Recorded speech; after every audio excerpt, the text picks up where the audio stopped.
ሰላም ጤና ይስጥልን ክቡራን የዩቲዩብ ቤተሰቦች፣ የሰዓቱን አጫጭር መረጃዎች እየቀርብ ያለው እስከ ፍጻሜው አብራችሁን ቆዩ።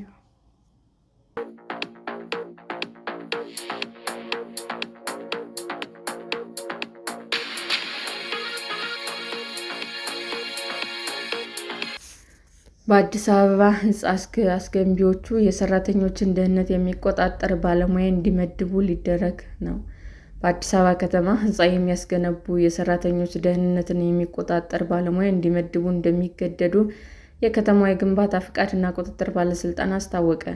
የአዲስ አበባ ከተማ አስተዳደር የግንባታ ፍቃድና ቁጥጥር ባለስልጣን ምክትል ዋና ዳይሬክተር አበበ እሸቱ ለሪፖርተር እንደገለጹት በስራ ላይ የሚያጋጥሙትን ሞትን ለመከላከልና የግንባታ ደህንነት መሰረታዊ አስፈላጊነት ለማረጋገጥ የህንፃ አስገንቢዎች በዘርፉ የሰለጠነ የደህንነት ባለሙያ እንዲቀጥሩ ይገደዳሉ። ይህም ለማድረግ የሚያስችል መመሪያ እንደሚወጣ ገልጸው እያንዳንዱ የግንባታ ቦታ በህግ ተደግፎ የደህንነት ባለሙያ ይኖረዋል ብለዋል።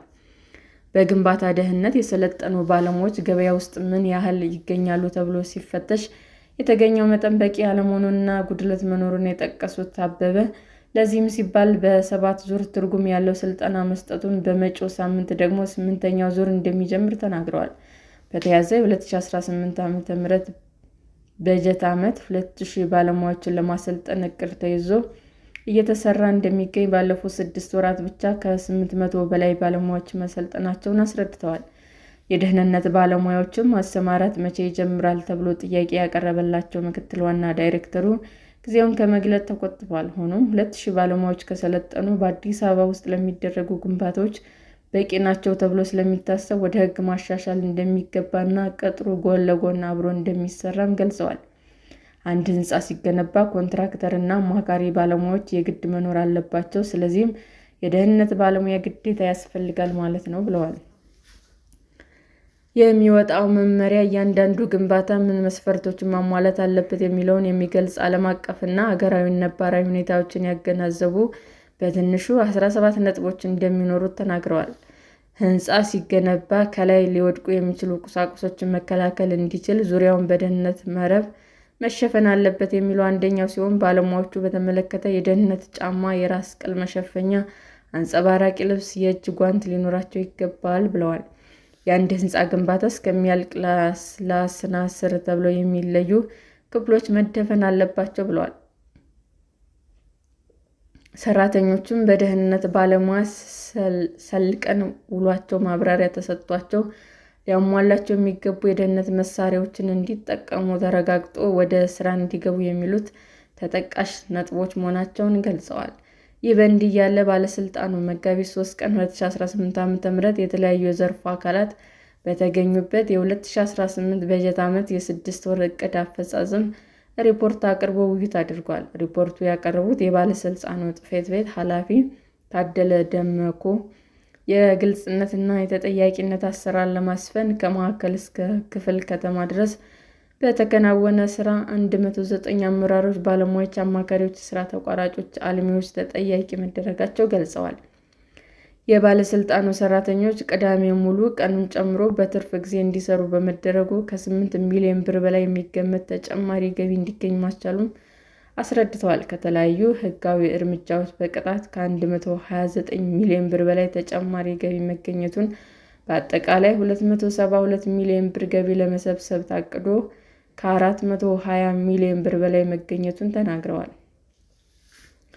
100 በመቶ ከተፈቀደ ፕላን ውጭ የተገነቡ 100 ግንባታዎች በመለየት በሁሉም እንዲሁም 29,471 ህገወጥ የውጭ ማስታወቂያዎች ላይ የእርምት እርምጃ እንደተወሰደባቸውም ተናግረዋል። አገልግሎት አሰጣጥን በማሻሻል እርካታ ከማሳደግ አኳያ የልማት ተነሺዎች ከክፍያ ነፃ እንዲያገለግሉ መደረጉን፣ በኮሪደር ልማት ስራ የሚገኙ ይዞታዎች ግንባታዎች ከመንገድ የሚኖራቸው ርቀት ችግር ተፈቷል ብለዋል። ባለስልጣኑ በዘረጋው የቅሬታና የአቤቱታ አፈታት ስርዓት መሰረት 55 ቅሬታዎች ቀርበው 34 ያህሉ ሲፈቱ 16ቱ ተገቢነት የሌላቸው መባላቸውን በሪፖርቱ ተመልክቷል።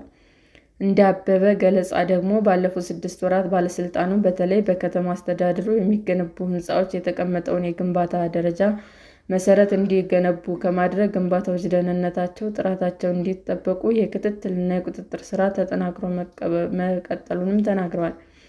የግንባታ ደህንነት ክትትል በማውጣት ግንባታዎች እንዲፈተሹ እየተደረገ መሆኑን፣ በዚህም 3800 ሕንፃዎች ዝቅተኛ የሚባለው የግንባታ መስፈርት እንዳላሟሉ መታወቁም ሆኖም በተደጋጋሚ በተከናወኑ ስራዎች ከደህንነት ስጋት መውጣታቸውን አስታውቋል።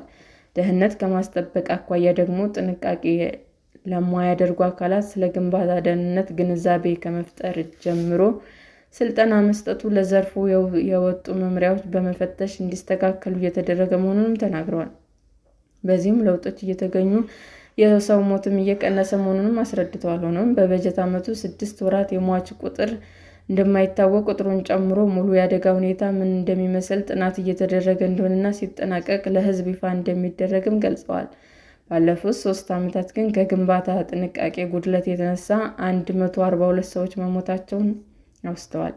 ሕገወጥ ግንባታ እንዳይስፋፋ ከሚመለከታቸው አካላት በተለይ ከደንብ ማስከበር ባለስልጣናት ጋር እየተሰሩ ያሉ ስራዎች ትርጉም ያለው ለውጥ እንዲያመጣ እያደረጉ መሆናቸው የመሬት ወረራን ሙሉ በሙሉ ለማስቀረት መቻሉን ተናግረዋል። በሕገወጥ ግንባታ ላይ የሚወሰደው ሕጋዊ እርምጃ በጅምር ደረጃ የሚገኝ መሆኑን፣ ሌብነትና ብልሹ አሰራርን የማምከን ስራ ከፍተኛ ጥረት የሚጠይቅ መሆኑን፣ የአገልግሎት ቅልጥፍናና የተገልጋይ እርካታ በሚፈልገው ደረጃ ለመድረሱ በድክመትነት በቀጣይ በትኩረት እንደሚሰራባቸው ተገልጿል። ባለፉት 6 ወራት የላቀ አፈጻጸም ለነበራቸው ክፍላት ከተሞች ዳይሬክተሮች፣ ሰራተኞች፣ ባለድርሻ አካላት እውቅና ሰጥቷል። ሰላም ጤና ይስጥልን ውድ የዩቲዩብ ቤተሰቦቼ እንዴት ናችሁ? አዲስ ጀማሪ ነኝና ሰብስክራይብ ያደረጋችሁ አበረታቱኝ። አመሰግናለሁ። ዩቲዩብ አድማጮቻችን ለሰዓቱ ያቀረብኩላችሁ አጫጭር መረጃዎች ይህንን ይመስል ነበር። በሌላ መረጃ እስክንገናኝ ሼር፣ ላይክ፣ ሰብስክራይብ እንዲሁም ቢቀርብልን የምትሉት መረጃ ካለ ኮመንት እያደረጋችሁ ቸር ቆዩን።